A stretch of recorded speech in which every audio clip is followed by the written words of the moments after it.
Hello, my name is Pashupatinath. I'm the lineage authority of a very ancient school of yoga called Triloka Khada, which was established by the founder of yoga, Shankarnath, 17,000 years ago. Thank you for your questions after my first podcast on emotional readiness. First question I got was, can you expand upon what algorithms I might need to practice? The answer is no. I won't be able to until I meet you, until I know you, until I invest time in you. I won't know where you lack, and I won't know where you're thinking wrong, where your thinking is making you stuck.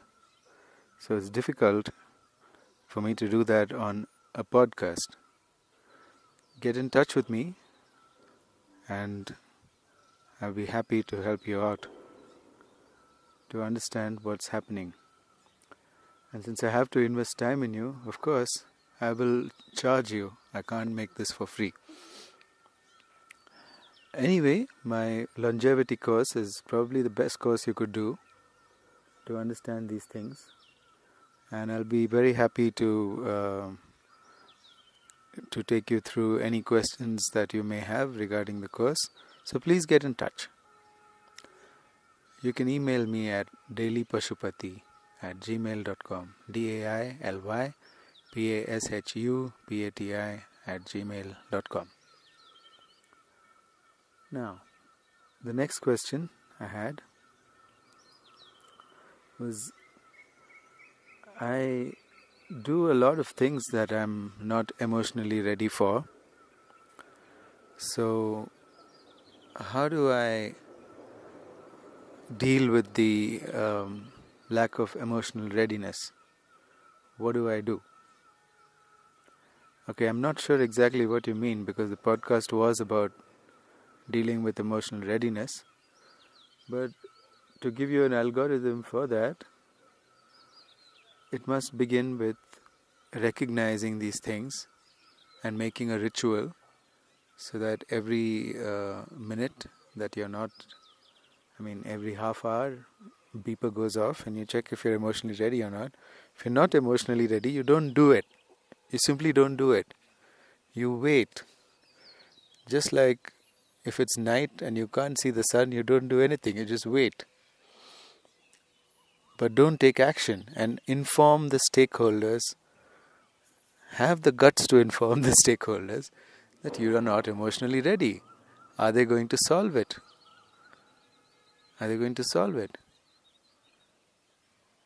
Then issues will come up between you and the stakeholders. Maybe they have expectations of you that you are not really in any mood to fulfill. Maybe they don't treat you right. Maybe you're not getting respected. So, have the guts to have a conversation. How to have guts? You need an algorithm for that. So start and figure it out, I am feeling afraid. Next. What to do next? Find out. Make an algorithm. Now, I can help you with this if you are my student. And it's very, very effective. Once you have an algorithm, all fear goes away and you're able to bring yourself to safety. Naturally, this needs me to understand a lot of details of your life. So without that, I can't give you the algorithm, as I explained earlier. But that's the algorithm to get out of it is pretty simple. That I'm telling you right away. I'm going to repeat it once more. Pay attention. I already said it in the podcast. And it is that if I'm not emotionally ready, I don't act upon it. I inform the stakeholders that I don't act upon it because I'm not emotionally ready and I'm getting these sort of emotions because of this. When I make this communication clear to them, then it works. Either they can reject me or they can change and fix things, So I think it's really important that you communicate. But obviously, it's not easy. You can't find the courage to communicate just out of the blue. You know what I'm saying? It's not so easy to communicate because you haven't practiced it.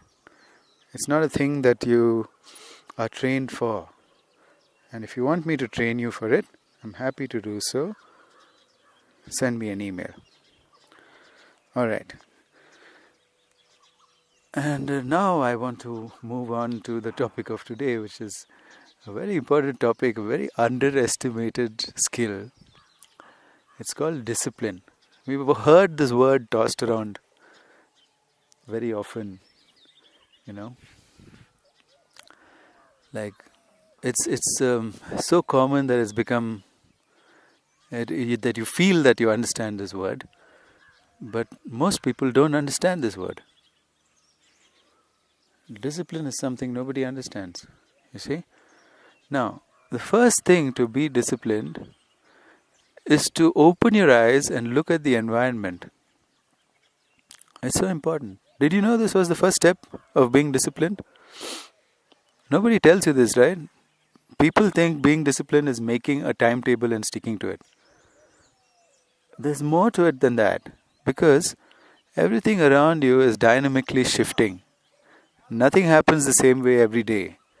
Even if you live in a city, in a village where I live, it's certainly impossible to have everything happen in the same way each day. Things are going to change, especially the weather here is unpredictable, so anything can happen. I'm right now outdoors. It's very beautiful, but it's starting to drizzle and then it might start to rain. So there goes my plan of making the podcast outdoors. Why have I come outdoors? Because I have noisy neighbors. Once they wake up, I'm finished. There's a guy who'll start talking on the phone. He's some kind of guru, and he's going to start talking very loudly on the phone. Yesterday I heard him do some kind of rap stuff with the names of the Vayus like Prana, Apana, Udana, Vyana. It was terrible. And that too very loudly in his very loud South Indian voice. I don't know what he's doing here, but I overheard him say that he's going to be here till July. So there are factors like this all over. Not only him, there are noisy kids. They come and make so much noise. And then there's this, my landlord's son, who wants to play really loud Himachali music on his boombox. So then it's finished. Then I can't do any more recording, you see. But I did intend to do this recording today, so I have to take into account all my environment. And I will come out with an umbrella, and I will come out with really warm clothes because it's freezing here. It's about 7 degrees in the morning. Must have been a little colder a few hours ago before the sun came up. And then I have to prepare, you see. So if there's something I'm unprepared for, if there's something really loud going on, then I have to hit pause, go fix it, and then come back. And now, as predicted, it started to rain. So I have my umbrella, fortunately. And it's no big deal. From up above the hill, I can see that my neighbors are slowly waking up, but they're too far away. They're out of earshot. So I'm able to do this podcast. So, why am I telling you all these long stories? The reason I'm telling you these stories is that it doesn't end at making a schedule. Scheduling your discipline is not enough. If you say, I'm going to wake up at this time and do it, what if you can't wake up? What if you're so exhausted that you can't wake up? There may be incidents that happen throughout the night. You made the schedule on a previous morning, and then something happened throughout the night, and you can't get up. And so when you wake up, it's already too late. You've missed your appointment. What I'm getting at is that you only plan to succeed when you make your timetable. You don't factor in the idea that you can fail. And this, my friends, is what is the difference between discipline and a schedule. The person who has discipline goes beyond the schedule, makes the schedule, tries to factor in everything that he or she can about how it's going to fail, and then works really hard to take precautions and prepare for those eventualities. Now, you will not know how you're going to fail until you fail. But when you do, it's important to inform the stakeholders about what's happening. It's damn important. Inform the stakeholders about what's happening.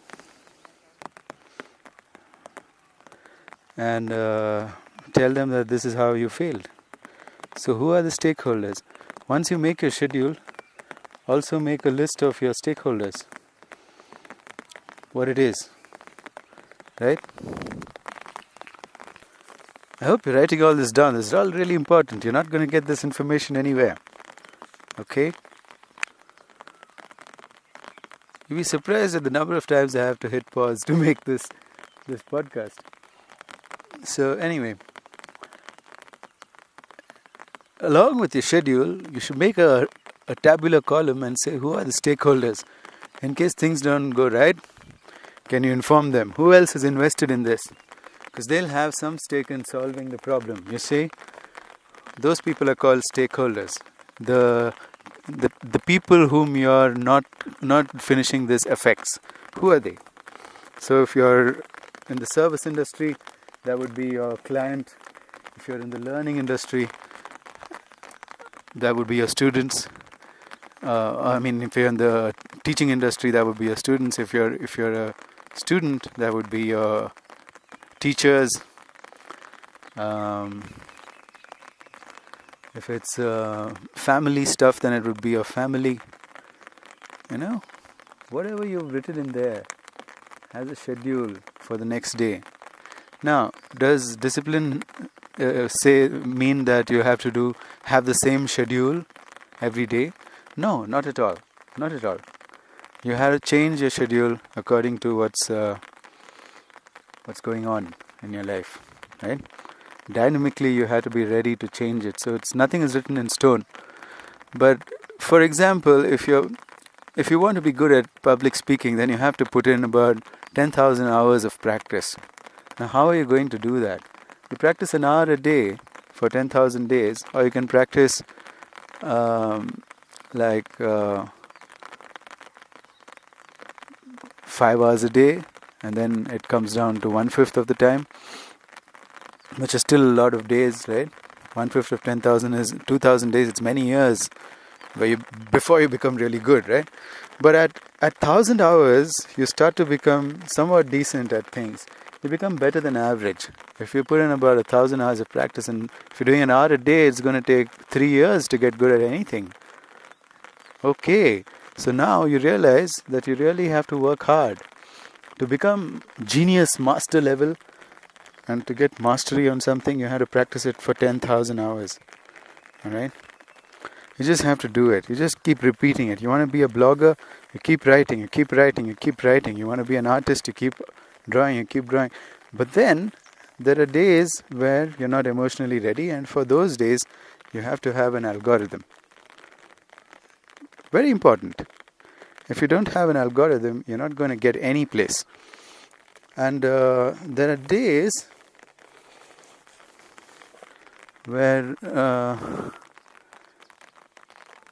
the environment dictates that something else should happen. You can't do your practice on certain days. But on those days, in your tabular column, you look at who else is invested, and you present the problem to them, and you solve it together. And out of this, 2 things can happen. You can realize that person is not really a good teammate. They just expect you to do things, and you're probably being abused. This is what you can realize. And if you're being abused and you don't know how to deal with it, maybe you should do my course, because I really talk about how to deal with abuse throughout the course. Alright? Sometimes you're abusing yourself by doing drugs, by being addicted to porn, being addicted to cigarettes, smoking, coffee and tea, and all sorts of things. So I can help you with sorting all of that out. Sometimes you're the problem because you don't have the health to do it. And then your health needs to be addressed. So you make a plan to address your health, and then that also needs work.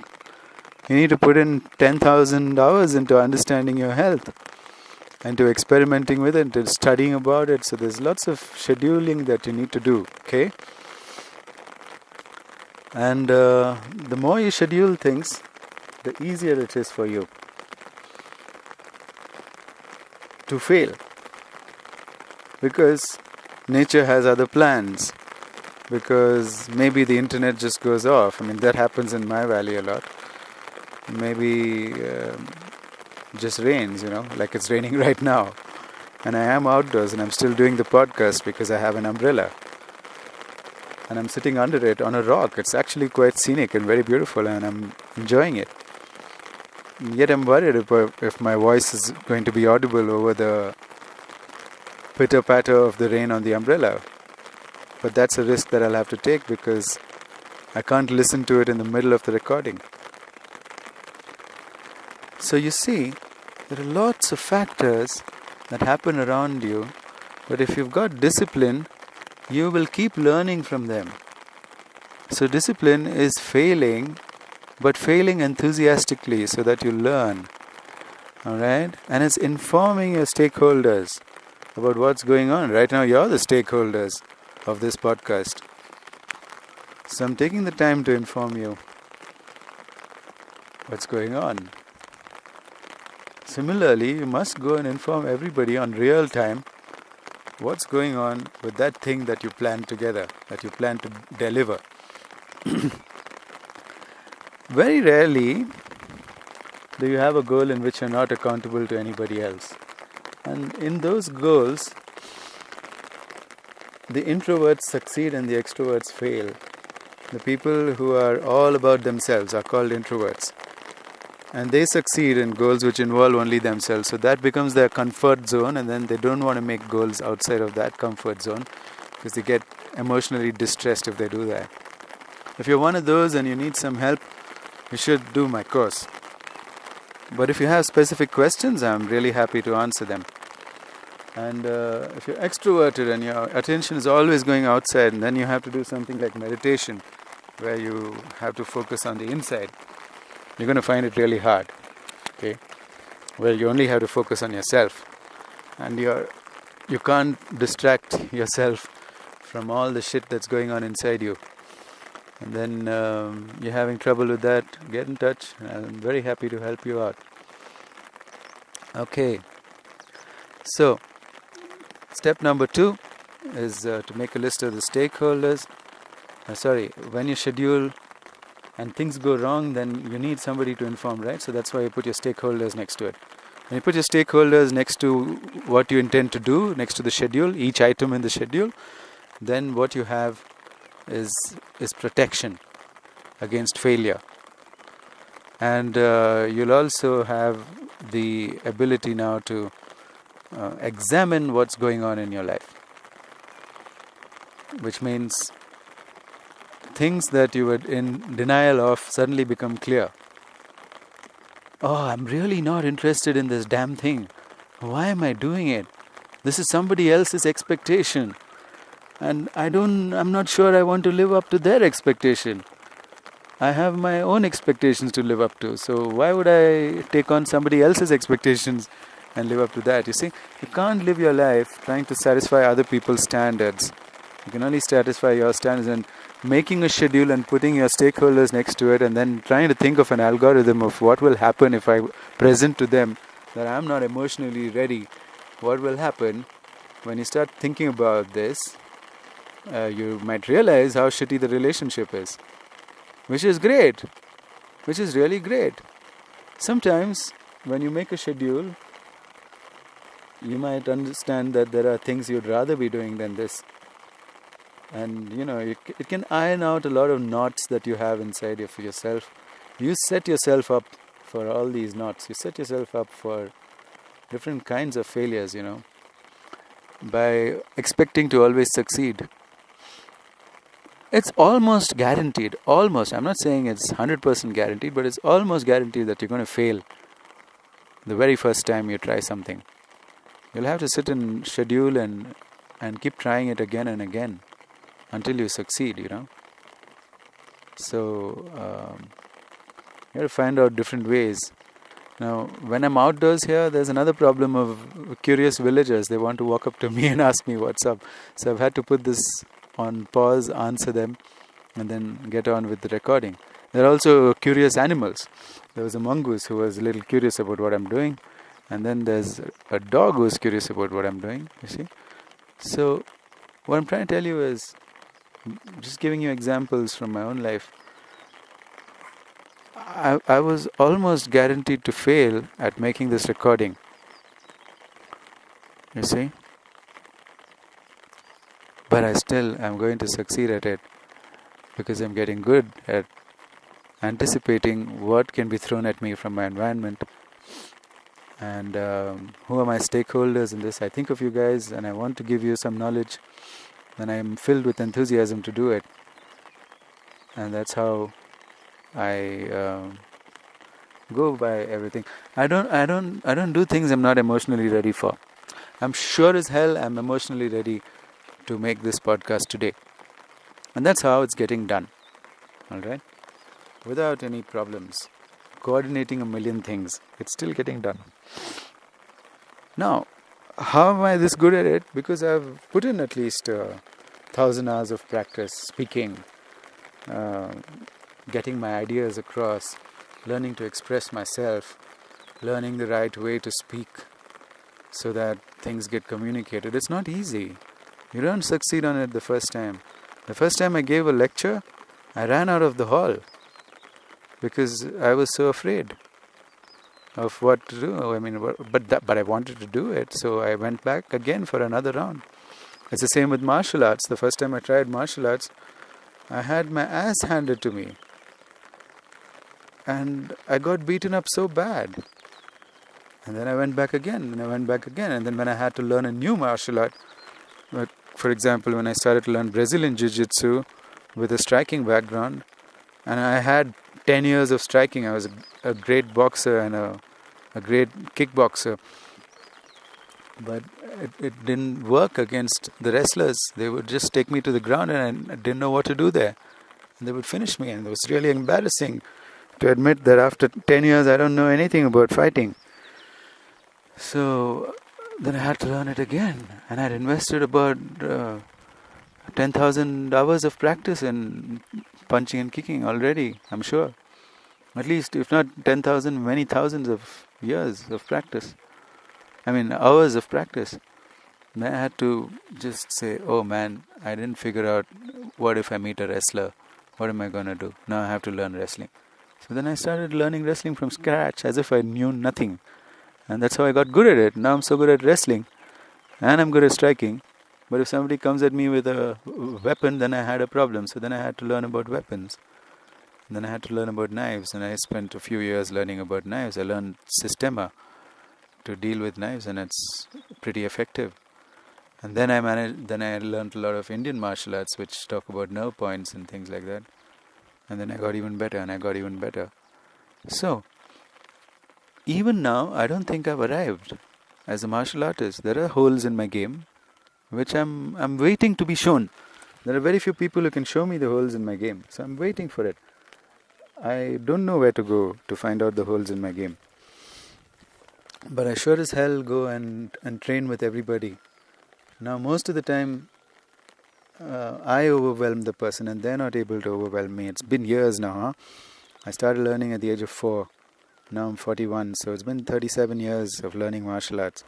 There are very few people who can fight me. But I'm happy to find someone who can, so that I learn from them, you see. And if not, I'm happy to teach them. That's how it goes. That's how you keep improving. So, with speaking, I'm not that experienced. I'm not really the best speaker in the world or anything. I'm not even close. But I'm better than your average Joe who picks up a microphone for the first time. So Why am I telling you all this? Not to brag, but I'm telling you that it takes time. It takes time. So be patient with yourself and give yourself 10,000 hours to reach any place good. If you're not putting in 10,000 hours, then don't expect to have it. Right? You want to be healthy. You want to have the best health in the world. Have you put 10,000 hours into learning about health? Not even doctors have. That's why they're not healthy. Okay? But I'm approaching that. I've spent that many hours learning about health. So longevity is something that I learned from my teachers, and I spent a lot of hours doing it. I spent 24 hours learning about my health, either implementing what I've learned or learning new things. And that's how I'm able to help people to recover from great and grave chronic illnesses, because whatever you have, I've probably studied about it and experimented with it already with somebody like you. So that's how you schedule things, that's how you get things done. That's real discipline. I hope I hope you've changed your opinion that discipline is not just making a schedule and setting alarms for it. Discipline is also making a list of stakeholders and then knowing about the 10,000 hours and having the enthusiasm and emotional readiness to do it. If you don't know what emotional readiness is, please listen to my previous podcast. Now, it's so great that I've started podcasting again, and then so many people are listening and writing in. Thank you for all the emails. Keep them coming at dailypashupati@gmail.com. The weather's getting really nasty and I have to end now. That's DAILYPASHUPATI@gmail.com. So write to me with your questions and I'll be happy to answer them. Your questions help me to also structure the podcast. As you may know, my podcasts are always user driven, and I want to keep it relevant to you.